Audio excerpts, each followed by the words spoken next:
Hello, good day to everyone. I am Miss Mylene. Our topic of the day is all about assessment in learning, part 1. In chapter 1, the title of the lesson is Shift of Educational Focus from Content to Learning Outcomes. So, at the end of this lesson, you will be able to explain three outstanding characteristics of outcome based education. Distinguish among institutional outcomes, program outcomes, course outcomes, and learning outcomes. Distinguish between immediate outcomes and deferred outcomes. Differentiate educational objectives from learning outcomes. And the last one is formulate learning outcomes based on giving educational objectives. So before we proceed, let me explain to you a brief introduction about our topic. Reduced to the various components, the educative process happens between the teacher and the student. Education originated from the terms educare or educere, which meant to drown out. Ironically, however, for centuries we succeeded in perpetuating the belief that education is a pouring in process wherein the teacher was the infallible giver of knowledge and the student was the passive recipient. So, meaning to say, nung way ng pagtuturo noon is ang teacher lang ang nagsasalita at ang students ay nakikinig lamang. But nowadays, the teacher allowed the students to participate in all activities and they were also responsible for making a report. This approach encouraged active involvement and teamwork. Students gain valuable experience through participation and reporting, which enhance their understanding and skills. The teacher's supportive approach fostered a positive learning environment for everyone involved. It followed that the focus of instruction was content and subject matter. We were used to regarding education basically in terms of designating a set of subjects to take, and when the course is completed, we pronounce the students educated, assuming that the instruction and activities we provided will lead to the desired knowledge, skills, and other attributes that we think the course passers would possess. The advent of technology caused a change of perspective in education, nationally and internationally. The teacher ceased to be the sole source of knowledge. With knowledge explosion, students are surrounded with various sources of facts and information accessible through user-friendly technology. The teacher has become a facilitator of knowledge who assists in the organization, interpretation, and validation of acquired facts and information. We have four types of outcome. The first one is outcome based education, matching intentions with accomplishment. The change in educational perspective called outcome based education, which means is an approach where the focus is on what the students can do after completing their educations. So OBE has three characteristics. Number one, it is student centered. It places the students at the center of the process by focusing on student learning outcomes or SLO. So this student-centered learning is an educational approach that prioritizes the needs, interests, and active participation of students in the learning process. Instead of the teacher simply delivering information, students are encouraged to explore topics, ask questions, collaborate with peers, and develop thinking skills. So approach fosters independence, motivation, and a deeper understanding of the material. It also allows students to learn at their own pace and focus on areas they find most interesting or challenging, making learning more engaging and effective. So we have number two, it is faculty driven. It encourages faculty responsibility for teaching, assessing program outcomes, and motivating participation from the students. So madaling salita, the faculty-driven refers to an approach where faculty or teachers primarily control the curriculum, instructional methods, and decision-making processes. In this model, educators design courses and guide learning based on their expertise, with less input from students. It emphasizes structured authority and structured learning, focusing on delivering content effectively. Number three, it is meaningful. It provides data to guide the teacher in making valid and continuing improvement in instruction and assessment activities. On the other hand, the information collected, such as assessments, feedback, or performance results, offers valuable insights into student learning. This helps teachers identify strengths and weaknesses, tailor instruction, and make informed decisions to improve teaching effectiveness and students' outcome.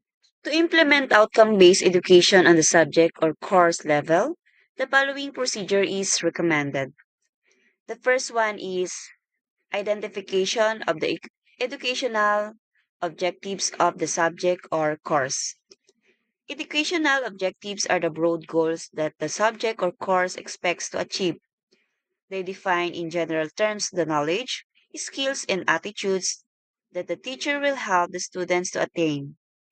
Objectives are stated from the point of view of the teacher, such as to develop, to provide, to enhance, to inculcate, etc. The second one is listing of learning outcomes specified for each subject or course objective.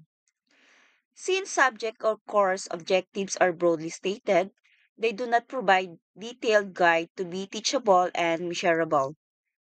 Learning outcomes are stated as concrete active verbs such as to demonstrate, to explain, to differentiate, to illustrate, etc. A good source of learning outcomes statement is the Taxonomy of Educational Objectives by Benjamin Bloom. Bloom's taxonomy of educational objectives is grouped into three. The first one is cognitive, also called knowledge, refers to mental skills such as remembering, understanding, applying, analyzing, evaluating, synthesizing, or creating.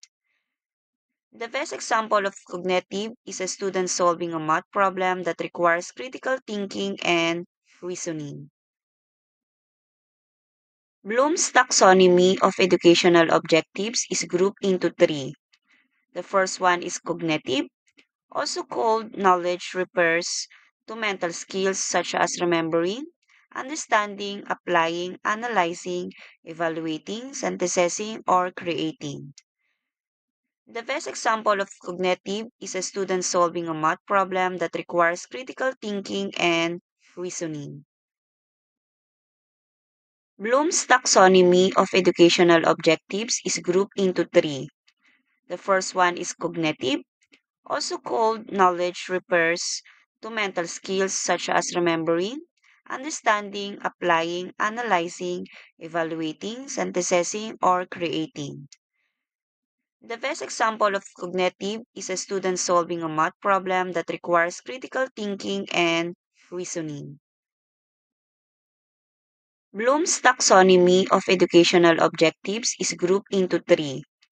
The first one is cognitive, also called knowledge, refers to mental skills such as remembering, understanding, psychomotor, also referred to as skills, includes manual or physical skills, which proceed from mental activities and range from the simplest to the complex, such as observing, imitating, practicing, adapting, and innovating.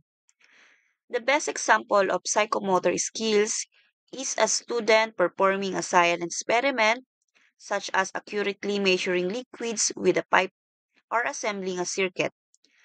These skills involve coordination, manual dexterity, and physical movement.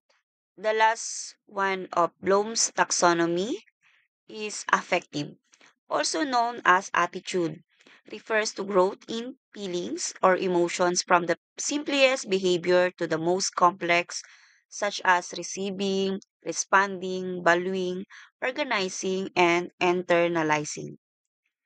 The example of affective skills is showing empathy and respect towards classmates. The second topic of outcomes is the outcomes of education.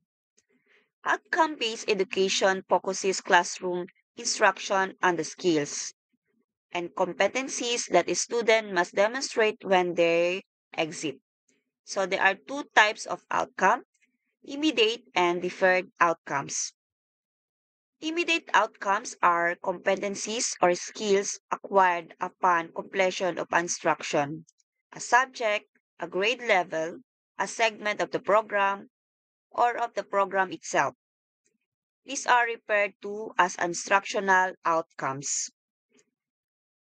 The example of immediate outcomes is ability to communicate by writing speaking, mathematical problem solving skill, skill in identifying objects by using the different senses, ability to produce artistic or literary works, ability to do research and write the results, ability to present and investigate science project, skill in storytelling, promotion to a higher grade level, graduation from a program, passing a required licensure examination, and initial job placement. The second types of outcomes is deferred outcomes.